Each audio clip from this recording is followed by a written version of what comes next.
Tetyana here with Tri-Cities Community TV, and up next is Tetyana Golota. She is a business owner, she is a model, she is a fashion designer, and she's what I call an extraordinary person. Thanks so much for being here with us today. It's just my pleasure to have you. You look fantastic. Thank you for having me. Absolutely. Now, I've known you for a few years, and you've had quite the journey. And I want to talk about back in the time of, for you, you're kind of an inspirational person for me because I think of you as one of those women that have the courage to come back. Oh my. Okay, that's a lot of pressure, right? So the courage to come back. I want you to tell us about the history of your illness and how you cope with your pain every day and how you almost died. Yep. And how you came back from that, Tetyana. So a few years back, I was working ordinary job, 5 to 9 or 9 to 5, right? And kind of built my career slowly, and always had a dream to open something on my own. And when I signed the paper to own my own store, I was the same day pretty much diagnosed with the brain tumor. And for a year or so, we were monitoring it, and that year changed my life because pretty much I did not know what kind of tumor I had. It could have been cancerous and could have been gone by now, right? So you would not see me.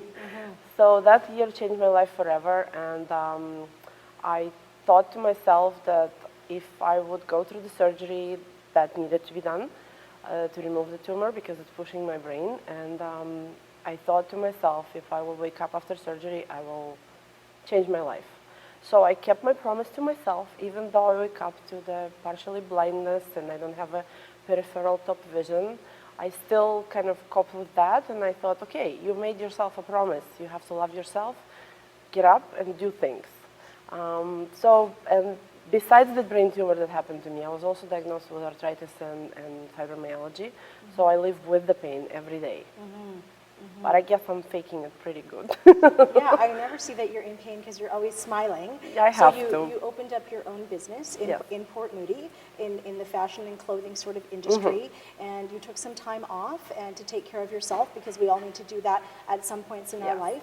And you came back from that. You pushed through. You woke up because you could have not had a life, and you decided that you were going to wake up every day and enjoying your day and being grateful for your day.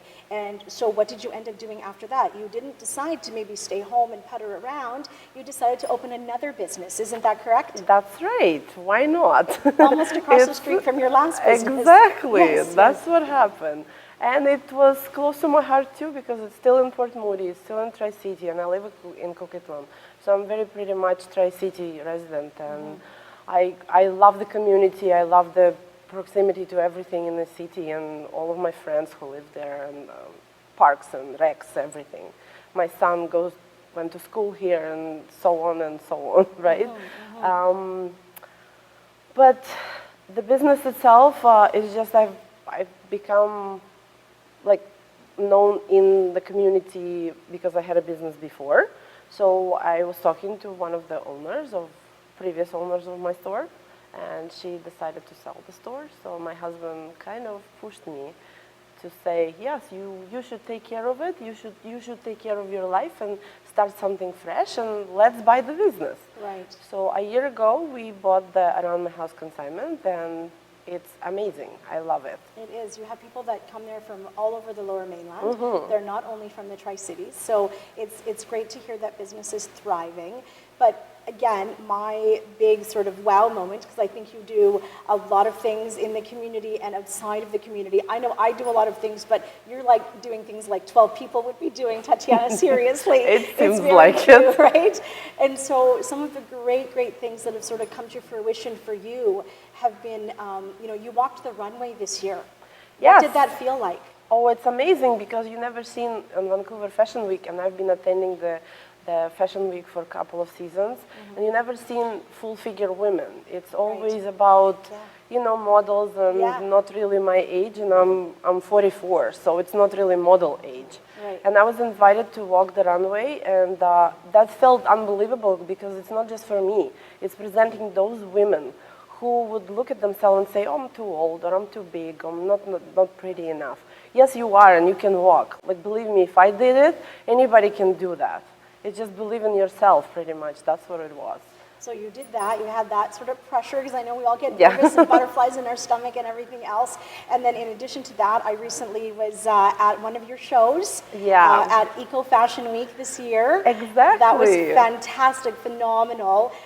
Tell me a little bit about how that made you feel inside and out. I know that you love fashion. There's a little bit of you in your store now, you know, with the fascinators and the various things that you create. You create mini gala dresses of some of your favorite designers, right? Yeah. So tell me who your favorite designer is, and tell me about Eco Fashion Week, and how proud were you to be there showcasing not only a clothing line, but your own culture in clothing. Yes.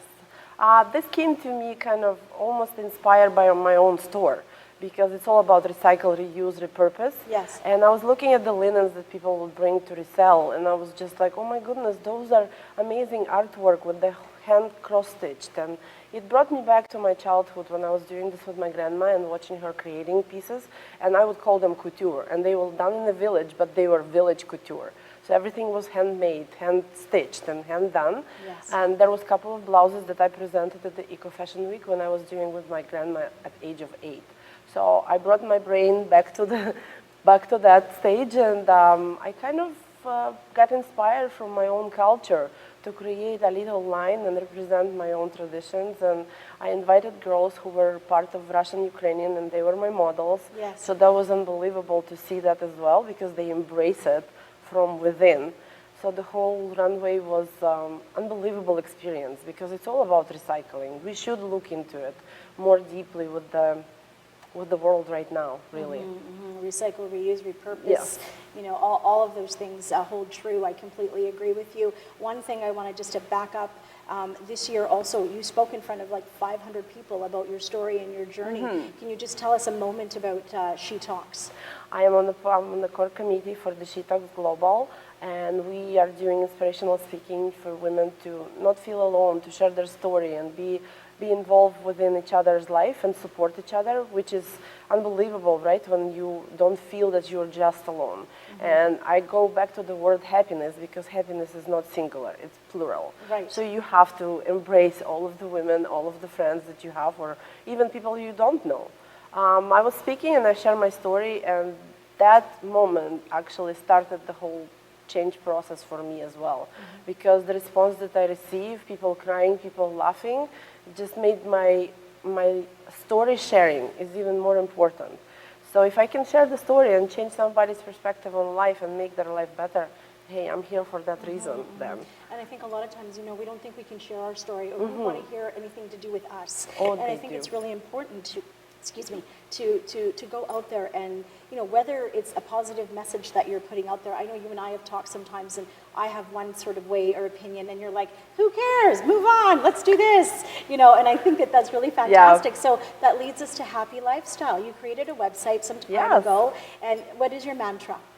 It's actually, this is what happened when I was doing the speech, and it came to me saying, oh my goodness, what am I about? It's all about happiness and the choices that you make in life. You pick your clothes every morning. You choose your dressing, your makeup, your food. You can choose to be happy. Literally, you can. You just have to put your brain into that workload and look forward to positivity in everything you see. And I thought about it, and I thought, oh my goodness, happy lifestyle, that's me. And that's the mantra, and that's what I wanted, and that's the choice I'm making every day. And I made my attitude now not like pity me, everything hurts. Yes. No. Happiness. No. I frequent your store. I come and visit mostly, and I never can tell if you're in any pain. I am. How do you push through the pain? I'm trying to rework my brain again. Like, there is pills, there is things that you can take, and even if it's not bearable or so like that, then you can tell. Sometimes you can tell, but sometimes I'm not focusing on that. I'm trying to focus on something more useful, I would say. Yes. Talking to people even. Yes. That makes my day Yes. if I share my story or listen to their story. Exactly. So in some way, my story is not just to repurpose, refinish, and resell the furniture, make the world more greener. but share my story as well, right? Yes, yes. What is next for you? Oh my goodness, that's super exciting because the next morning I wake up after Eco Fashion Week.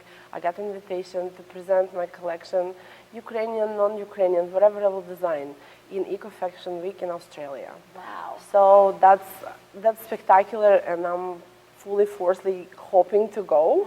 I hope I can raise enough money with my little fundraisers to afford the tickets, and we will see what it's gonna bring me. It's really cool. Very, very exciting. Hopefully we're going to see you on the runway at Eco Fashion Week. I want to thank you so much for being here with us today and sharing your story, inspiring women all over British Columbia and maybe to different parts of Australia next. So thanks again. Thank you.